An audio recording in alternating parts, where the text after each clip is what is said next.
Isang mapagpalang hapon po muli mga kabakyard. Ayan. For today's vlog po ay pagod tuloy ako mga kabakyard.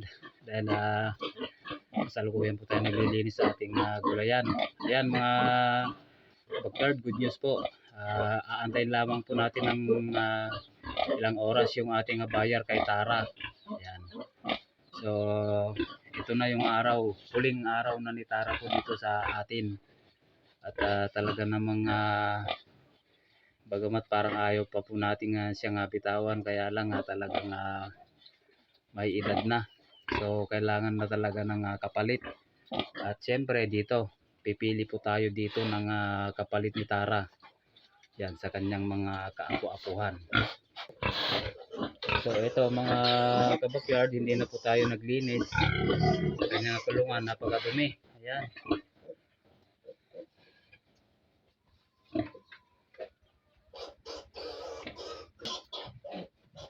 Nasa 180 ang kilo. 180 kilos ang tansya natin kaya Tara mga kabakyard. So ang kuha po nila sa atin is 140. Yan.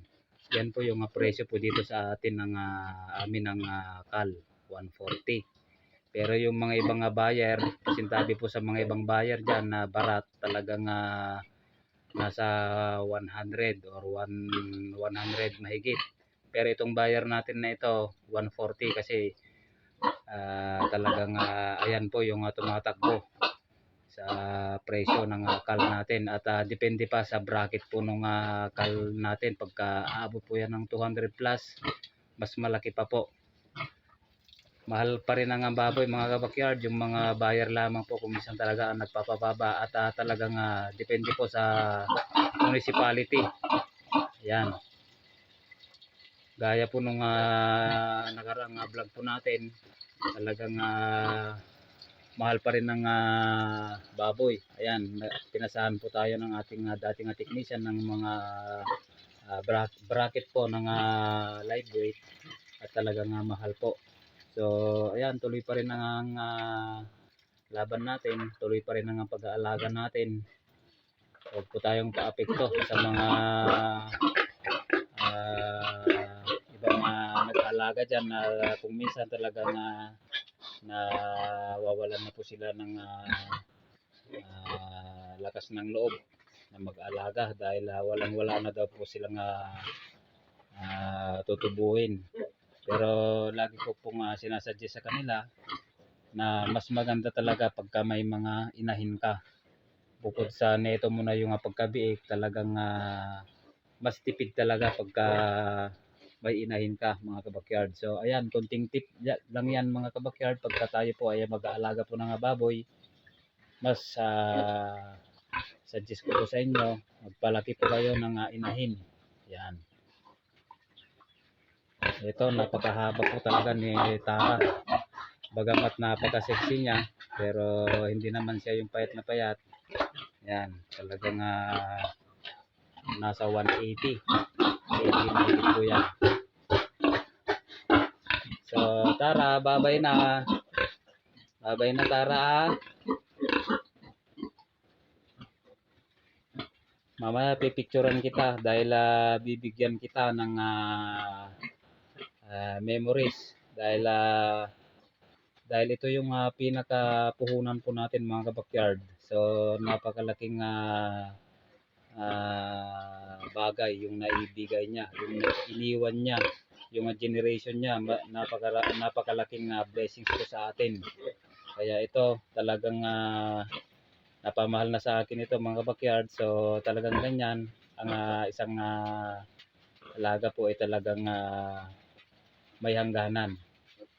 Tayo nga din po mga kabakyard may hangganan din po. Kaya yung mga alaga din po natin may hangganan din. Kaya pagka ganyang mga bagay, bibigyan po natin yan ng memories. Ayan. Pipicturean ko yan at talagang ayan.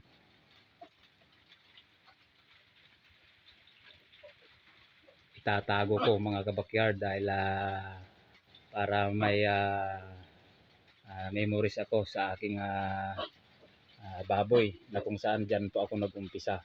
So, ayan mga kabakyard, medyo may kunting ambon na. At sabi nga ng ating buyer, mga alas 3 daw.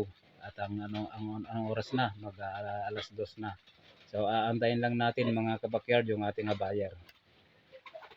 At gaya na nga sabi ko mga kabakyard, pipili po tayo dito ng ipapalit natin sa kanya. Dahil may tatlo po dito na talagang pwede po nga maging inahin. Yan mga kabakyard. So, ayan lang, ganyan lang ang production po natin dito. Dapat tuloy-tuloy mga kabakyard. Pagka tayo po ay nag-umpisa sa pagbababoy, kailangan yung production po natin is ma-maintain po natin para tuloy-tuloy ang income. Ayan mga kabakyard.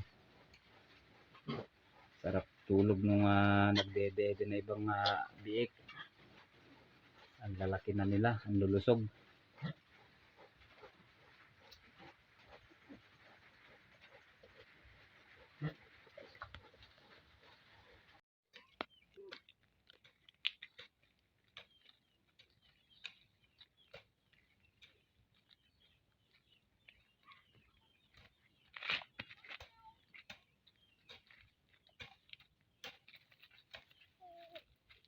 Halika, Kobe, tulungan mo ako.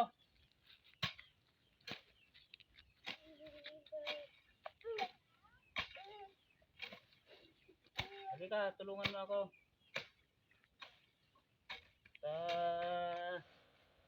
Linisan natin lahat ito, tamnan natin lahat ng gulay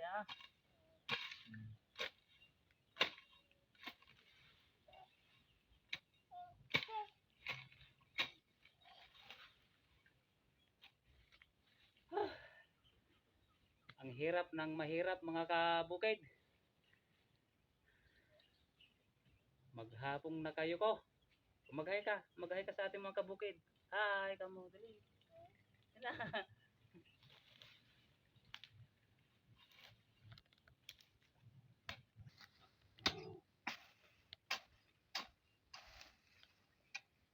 Ito pala mga kabukid, tatamnan natin ito ng kalabasa hanggang doon sa dulo. Dahil maganda ang presyo ng kalabasa ngayon mga kabukid. At nahanap na natin yung binhi na Sophia. So ito, tatamnan po natin ito lahat mga kabukid. Pagkasyahin natin dito yung 5 sachet. Para naman marami tayong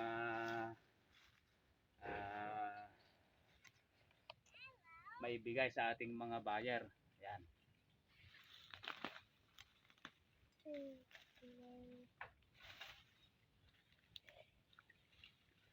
At ito nga pala mga kabukid, kung napapansin nyo, itong diretso na ito, itong block na ito, may tanim na yan mga kabukid Yan, kung napapansin nyo, ito po.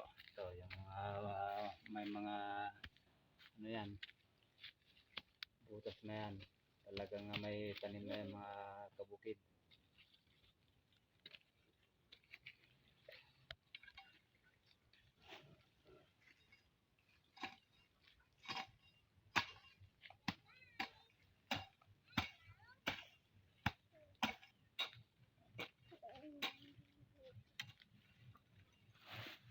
Habang inaantay natin mga kabukid yung ating buyer sa ating baboy, yan. Maglilinis muna tayo mga kabukid dahil wala pa namang alas 3. At sabi nga ng buyer po natin is alas 3 daw sila pagawi po rito. So maglilinis muna tayo para naman po ay hindi po sayang yung oras.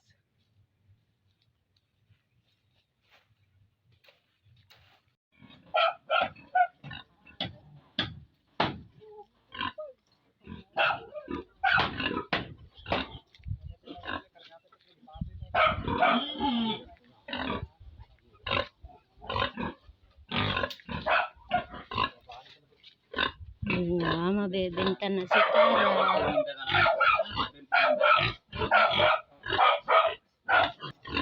Taon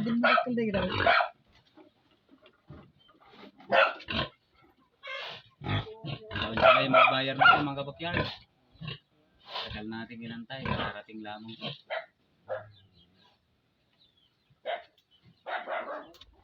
Bye-bye, Tara.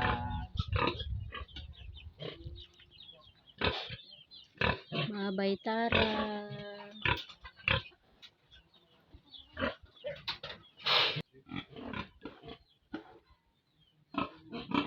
Nalaing dagan. Nalaing dagan.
Rama di ko ma.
Dito malig ka.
So ayan mga kabakyard, na ikarga na natin si Tara at medyo hapon na kasi mga kabakyard at ayan uulan na, naabutan na sila tuloy ng ulan. Bali si father na nga magsasama sa kanila magtimbang kasama ang ating pamangkin na yung solid agent po natin dito sa ating munting babuyan. Yan, maraming salamat sa iyo pamangkin at talagang napakahirap din pala magkarga ng mga ganong kal. So dahil talagang malaki mga kabakyard. So ayan, bakante na po yung isang kulungan po natin at talagang nakakalungkot din na nawala ang isa sa ating mga inahin na siyang ayan po yung pinakapuhunan po natin lahat mga kabakyard. So andyan, ramdam mo din pala yung lungkot pagka ganyang wala, mawawala na sa'yo yung pinakapuhunan mo. Dahil kahit na ganyang mga kabakyard, talaga napamahal na sa atin yung mga ganyang alaga po natin. Dahil sila po yung mga nagbibigay sa atin ng blessings, isa sila. So ganyan, mararamdaman din pala natin pala yung lungkot. So ayan mga kabakyard, maraming pong salamat po sa inyo at sa patuloy niyong pagtangkilik sa ating mga videos. At kung nagustuhan niyo po ang ating videos ngayon mga kabakyard, yan, sa mga hindi pa po nakapag-subscribe yan, mag-subscribe ka na kaibigan kabakyard at sama-sama tayo, tulong-tulong po tayo dito sa pag-share patungkol po sa pagbababoy. So ayan mga kabakyard, ingat po tayong lahat and God bless you all mga kabakyard. Thank you for watching mga kabakyard.